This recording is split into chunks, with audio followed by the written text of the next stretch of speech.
नमस्कार दोस्तों, स्वागत है आपका। आज हम शुरू कर रहे हैं एक अद्भुत यात्रा, एक ऐसे नायक की कहानी जिसकी ताकत, साहस और रहस्य हर दिल को झकझोर देगा। कहानी शुरू होती है एक दूर ग्रह नीलम पर, जहां सबसे बड़ा राज्य है मंदार। मंदार का राजा विश्वकुमार बहुत बीमार हैं। इस समय राज्य का नया राजा चुनने के लिए एक बड़ी प्रतियोगिता चल रही है। ये प्रतियोगिता महीने भर चली है और आज उसका आखिरी दिन है। सारे प्रतियोगी अपनी योग्यता दिखाने मंच पर आते हैं, लेकिन भीड़ की नज़र केवल विजयंत पर है। विजयंत न तो राजकुमार है और न ही कोई आम आदमी, फिर भी उसकी काबिलियत और शिक्षा ने उसे सबसे खास बना दिया है। लोग उससे पूछते हैं कि वो कौन है, क्या वो राजा का कोई पारिवारिक सदस्य है। विजयंत मंच पर आता है और प्रजा उसे जय जयकार से स्वागत करती है। उसका कद लंबा, कंधे चौड़े और चेहरा तेजस्वी है। वो बताता है कि वो राजा विश्वकुमार का गोद लिया पुत्र है। लेकिन तभी अमरीश, जो राजा का सबसे बड़ा बेटा है, मंच पर आकर विजयंत की बात काट देता है। वो जलन और क्रूर मुस्कान के साथ विजयंत से सवाल करता है कि वो अपने बारे में क्या जानता है। अमरीश की तीखी और तेज आवाज से पूरे मैदान में खुसफुसाहट फैल जाती है। विजयंत थोड़े गुस्से में आता है, लेकिन उसे समझना पड़ता है कि ये मुकाबला केवल ताकत का नहीं, बल्कि चालाकी और रणनीति का भी है। जो राजा का बड़ा बेटा है, मंच पर विजयंत का मजाक उड़ाता है। वो कहता है कि विजयंत महाराज का गोद लिया पुत्र नहीं है। उसने पूरा मैदान सुना देने के लिए एक कहानी सुनाई। कहानी के अनुसार कई साल पहले राजा पूजा करने पवित्रा नदी के किनारे गए थे और वहां उन्होंने एक छोटे बच्चे को पाया जिसे उसकी मां नदी में छोड़ रही थी। राजा ने उस बच्चे को दया करके बचाया और उसे जीवन दिया। लेकिन अमरीश का कहना है कि ऐसे बच्चे जिन्हें नदी में छोड़ा गया हो, वे कभी राजगद्दी पर बैठने लायक नहीं होते। अमरीश आगे बढ़ता है और कहता है कि विजयंत का खून अशुद्ध है और उसकी जगह राजगद्दी पर नहीं है। उसकी बातों से पूरा मैदान फुसफुसाने लगा और विजयंत का नाम, जो पहले जय जयकार से लिया जा रहा था, अब विवाद में बदल गया। विजयंत बहुत गुस्से में आया, लेकिन उसने खुद को संभाला। उसने स्पष्ट किया कि उसका जन्म ईश्वर की योजना का हिस्सा है और उसे अपना अधिकार भी उतना ही है जितना अमरीश को। वो जनता को याद दिलाता है कि मंदार में राजा का अंतिम फैसला प्रजा करती है, न कि कोई व्यक्ति।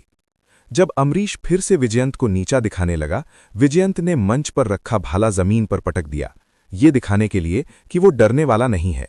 अमरीश ने प्रजा को भड़का दिया, लेकिन विजयंत की आत्मा और साहस स्पष्ट था। जब अमरीश ने विजयंत को सार्वजनिक रूप से अपमानित कर दिया, उसने कहा कि विजयंत अशुद्ध खून वाला है और राजा बनने योग्य नहीं है।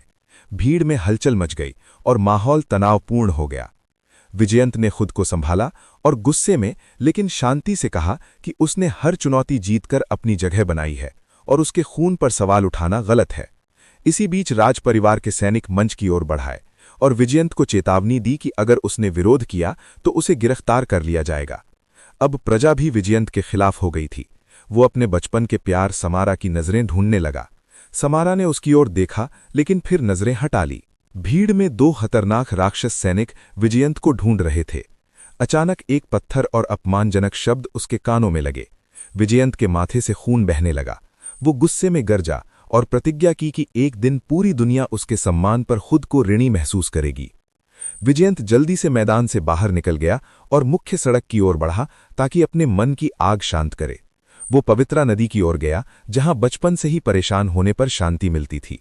लेकिन उसकी शांति भी लंबी नहीं चली। पीछे से एक तीर उसकी पीठ की ओर आया। विजयंत तुरंत पलटा और तीर को अपने हाथ में पकड़ लिया। उसने अपने आप से और अपने दुश्मनों से कहा, अगर हमला करना है सामने आओ। क्या मेरे सैनिक इतने कायर हैं कि पीठ में वार कर जाएं? जब दो रहस्यमयी राक्षस सैनिक विजयंत के सामने आते हैं, वे अपने हथियार तैयार करके चुनौती देते हैं। विजयंत ने उन्हें घूरते हुए पूछा, तुम लोग कौन हो? सैनिक हंसते हैं और आगे बढ़ते हैं।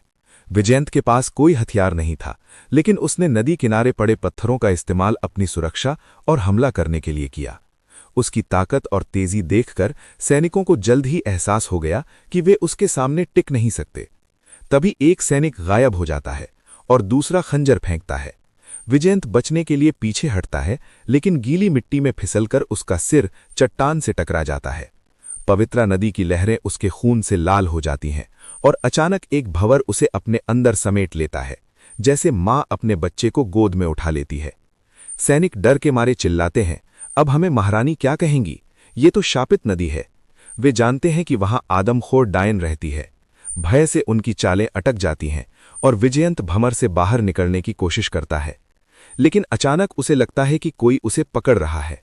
उसकी ताकत धीरे धीरे कम होती जा रही है और वो जैसे किसी जादुई भ्रम में खो जाता है।